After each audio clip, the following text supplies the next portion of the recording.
Fala galerinha, é o seguinte, que bom que você clicou nessa aula, tá? A gente vai começar o nosso bloco de número 9, onde nós vamos resolver questões de cinemática. A gente vai começar a introduzir os conceitos de movimento circular nas questões que já caíram no Exame Nacional do Ensino Médio, beleza? Então vamos nessa! Então vamos nessa, galerinha. Vamos lá resolver questões envolvendo um pouco agora de cinemática vetorial, tá? A gente já vai começar a colocar os conceitos de aceleração centrípeta nessa primeira questão e de aceleração tangencial na segunda questão. Só relembrando, a aceleração centrípeta é a responsável pela medição, da variação na direção da velocidade. Então, toda vez que a direção da velocidade for alterada, ou seja, nos movimentos curvilíneos, haverá aceleração centrípeta. Enquanto que a aceleração tangencial ela é responsável pela medição na variação do módulo da velocidade. Então, um é responsável pela medição da variação da direção, que é a centrípeta, e a outra é responsável pela medição na variação do módulo, que é a aceleração tangencial. Revisão feita, vamos às questões. Primeira questão aí, desse nosso bloco de número 9 aqui. O Brasil pode se transformar no primeiro país das Américas a entrar no seleto grupo das nações que dispõe de 3 balas. O Ministério dos Transportes prevê o lançamento do edital de licitação internacional para a construção da ferrovia de alta velocidade Rio-São Paulo. A viagem ligará os 403 quilômetros entre a Central do Brasil, no Rio, e a Estação da Luz, no centro da capital paulista, em 1 hora e 25 minutos. Beleza. Devido à alta velocidade, um dos problemas a ser enfrentado na escolha do trajeto que será percorrido pelo trem é o dimensionamento das curvas. Considerando-se que uma aceleração lateral confortável,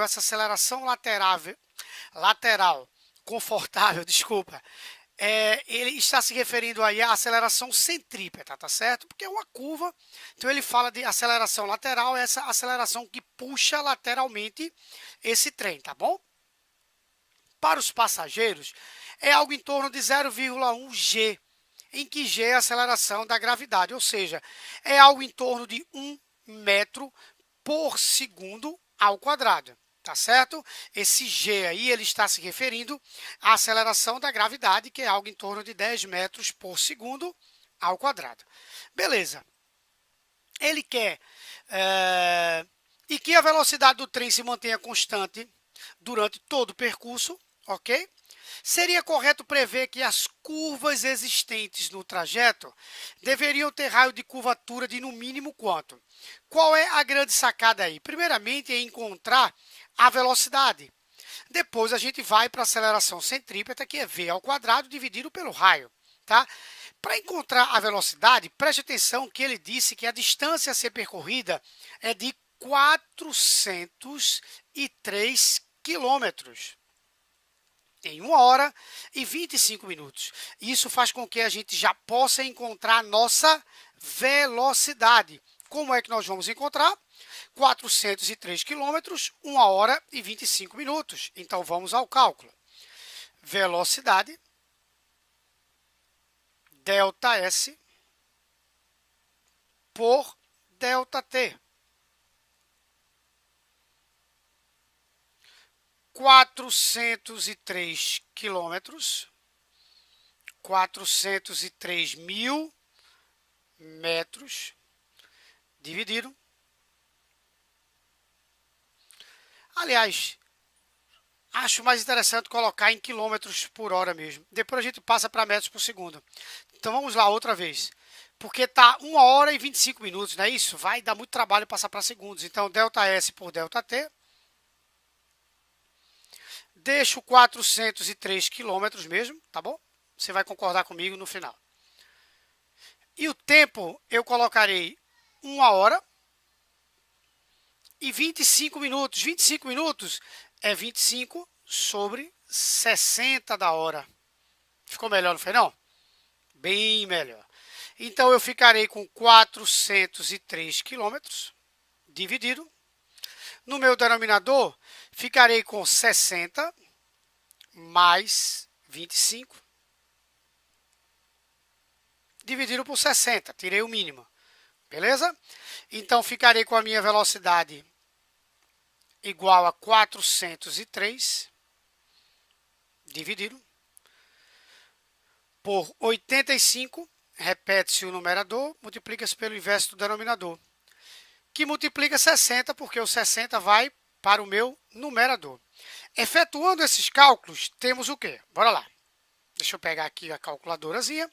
Vamos ficar com 403 vezes 60, dividido por 85. Então, 284,47, 284,5 quilômetros por hora. Que eu vou passar logo para metros por segundo. Para passar isso para metros por segundo, o que é que eu faço? Como é? Divido por quanto? Por 3,6.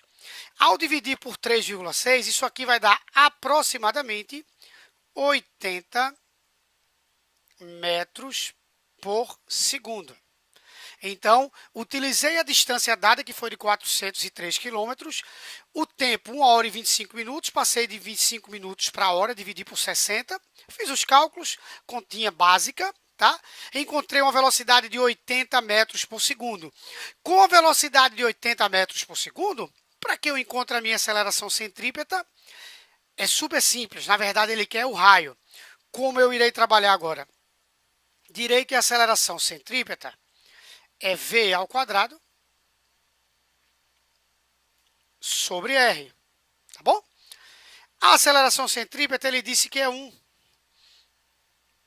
A velocidade eu encontrei 80 ao quadrado sobre o raio. Então, o raio, na verdade, vai ser igual a 80 ao quadrado, que é algo em torno de 6.400 metros. Então, o raio, algo em torno de 6.400 metros, que dá 6,4 quilômetros, o que nos faz ir a letra 6.400 metros. Ele nem deu em quilômetros, deu em metros já. Gabarito, letra E. Belezinha? Joia! Então, vamos para a nossa segunda questão, que, como eu disse anteriormente, ela vai trabalhar um pouco o conceito de aceleração tangencial. Vamos a ela. Segunda questão. Dizia assim para nós, olha só. Um professor utiliza essa história em quadrinhos para discutir com os estudantes o movimento dos satélites, tá certo? Nesse sentido, pede a eles que analisem o movimento do coelhinho. Considerando, olha o comando da questão. Olha o comando da questão. Considerando o módulo da velocidade constante. Meus amigos, se o módulo da velocidade é constante, a aceleração tangencial é nula. A aceleração tangencial é nula. Acabei de falar da primeira questão. Consequentemente, você nem precisaria analisar a charge. Entendendo o comando da questão, ele diz, desprezando a existência de forças dissipativas, o vetor aceleração tangencial do coelhinho no terceiro quadrinho é o vetor aceleração tangencial do quadrinho, já que o módulo da velocidade é constante, o vetor aceleração tangencial é nulo. Então, o nosso gabarito facilmente, letra A. Gabarito, letra A. Aceleração tangencial nula. Por quê? Porque o módulo da velocidade é constante, consequentemente não temos aceleração tangencial. Joia! Vamos à terceira questão do bloco 9, do nosso bloco ainda de cinemática, começando agora a dar uma passeada nos conceitos, nas questões de movimento circular uniforme, que você já deve ter escutado falar através do seu professor da escola ou do seu cursinho, ou através das nossas aulas aqui no nosso canal, que é um assunto recorrente no Exame Nacional do ensino médio, tá bom? Vamos lá. A questão falava assim: as bicicletas possuem uma corrente que liga uma coroa dentada dianteira, movimentada pelos pedais, a uma coroa localizada na roda traseira, como mostra a figura abaixo. Beleza? O número de voltas dadas pela roda traseira a cada pedalada depende do tamanho relativo dessas coroas. A gente sabe disso daí. Que a relação entre os raios da coroa onde está o pedal e da coroa onde está a roda, que normalmente eles chamam de catraca dianteira e catraca traseira, ou coroa dianteira e coroa traseira, é essa relação entre os raios que faz com que você consiga ter uma transmissão de alta velocidade ou de maior torque, como a gente comentou num bloco anterior, nos blocos anteriores, no bloco de estática, tá certo? Você dá uma olhadinha lá que eu fiz essa mesma questão, porém voltada à ideia de maior torque, não de maior velocidade. Que é o que ele pede nessa questão. Nessa questão ele diz: em que opção a roda traseira dá o maior número de voltas por pedalada? Meus amigos, se ele quer o maior número de voltas por pedalada, ele quer que a coroa ou a catraca dianteira, que é a que está conectada ao pedal, tenha o menor raio possível, tá? Desculpa, tenha o maior raio possível. Perdão. E a roda traseira tem o menor raio possível. Deixa eu colocar a figurinha aqui para vocês. É assim. A relação que ele quer, aqui você tem a roda traseira. Então você tem aqui a catraca que está relacionada com a roda traseira.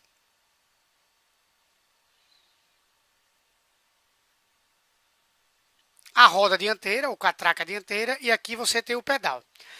Quanto maior for a relação entre o raio que está conectado ao pedal e o raio que está conectado à roda traseira, mais voltas a roda traseira dará. Por exemplo, se esse raio aqui for 4 vezes, por exemplo, e esse raio aqui for R, 4 vezes R e o outro for R, quando o pedal der uma volta, a roda traseira dará 4 voltas. Isso é o que você precisa, caso a sua intenção seja obter a máxima velocidade, que foi o que ele comentou no enunciado. No enunciado, ele pede claramente que em qual opção a roda traseira dá o maior número de voltas por pedalada. A melhor opção é exatamente o que encontra-se na letra A, que você tem a coroa conectada ao pedal com maior raio em relação ao da roda traseira. Então, gabarito, letra A de aprovação, A de aprenda física. Por sinal, se você ainda não se inscreveu no nosso canal, faça para poder acompanhar todas as nossas lives até o Exame Nacional do Ensino Médio, para você ser avisado sobre as nossas lives e não perder momento algum das nossas revisões, beleza? Vamos lá para mais uma questãozinha desse nosso bloco. Deixa eu aumentar a figurinha aqui. Pronto. Vamos lá. A questão falava assim. Quando se dá uma pedalada na bicicleta ao lado, que nós colocamos na figura abaixo aqui. Então, quando se dá uma pedalada na bicicleta abaixo, isto é, quando a coroa acionada pelos pedais dá uma volta completa, qual é a distância aproximada percorrida pela bicicleta? Sabendo que o comprimento de um círculo de raio R é igual a 2πr. Bom, o que é que eu faço de cara logo? Eu vejo que a relação da roda da catraca que está conectada ao pedal e da catraca que está conectada à roda, a relação é de 3:1, ou seja, uma pedalada equivale a 3 voltas da roda traseira. Por quê? Porque a relação é de 3:1. Então, uma pedalada equivale a 3 voltas da roda traseira. Como ele quer saber qual a distância percorrida pela bicicleta, eu não utilizarei a distância de uma volta, apesar de ter sido uma pedalada. Eu utilizarei a distância de 3 voltas. 3 voltas, porque uma pedalada, pela relação ser de 3:1, equivale a 3 voltas na roda traseira. Então, a nossa questão ficou fácil. Como o raio diâmetro 80, diâmetro 80, então o raio é 40 centímetros. E ele diz que o comprimento de uma volta é 2πr e considerou π igual a 3, então vamos lá. A distância percorrida será o equivalente a 3 voltas. Ou seja, será 3 vezes 2πr.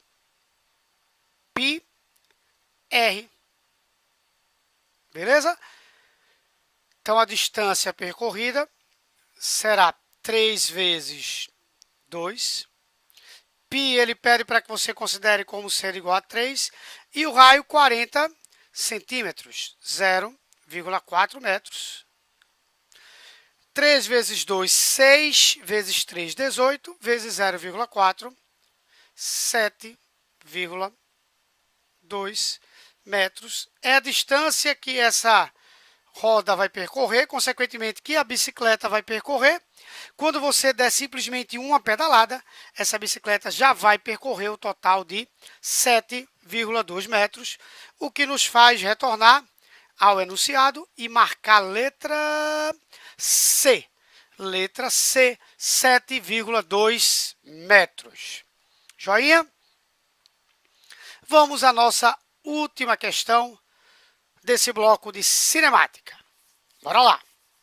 Questão de número 3. Com relação ao funcionamento de uma bicicleta de marchas, onde cada marcha é uma combinação de uma das rodas dianteiras com uma das coroas traseiras, são formuladas as seguintes afirmativas. Primeiro, numa bicicleta que tenha 2 coroas dianteiras e 5 traseiras, a gente já, na aula de estática, a gente conversou sobre isso daí, a gente está conversando novamente, na verdade a gente está repetindo a questão, porém agora focando um pouco mais o lado do movimento circular. Tá? Para quem não assistiu a aula de estática, está assistindo agora. Para quem vem acompanhando, a gente está repetindo a questão para enfatizar agora visando mais o movimento circular. Então, numa bicicleta que tenha 2 coroas dianteiras e 5 traseiras, temos um total de 10 marchas possíveis, onde cada marcha representa a associação de uma das coroas dianteiras com uma das coroas traseiras. Uma questão de arranjo simples, como eu disse na aula sobre estática, é uma questão de combinação simples, 5 vezes 2, 10, então o item está verdadeiríssimo. Tranquilo? 2.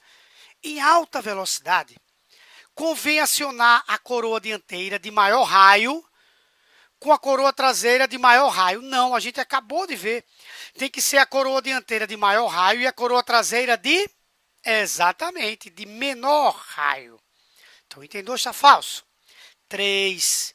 Em uma subida íngreme, convém acionar a coroa dianteira de menor raio e a traseira de maior raio. Exatamente. É exatamente o contrário do que você faz para obter a máxima velocidade. Então, os itens 1 e 3 estão verdadeiros, o gabarito é letra A.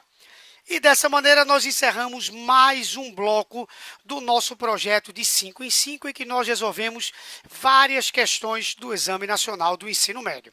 Se essa é a primeira aula que você está assistindo, volte e assista na nossa playlist as outras aulas. Se você não entendeu movimento circular, vá também lá no nosso canal e dê uma procurada no mapa mental que existe sobre movimento circular ou na nossa playlist completa sobre movimento circular, beleza? Se você gostou, dá um like pra gente, porque é esse like que motiva para que a gente continue fornecendo esses materiais para você. Tá bom, meu amigo? Tá bom, minha amiga? Então, ó, um beijão no coração e até a próxima aula. Tchau, tchau!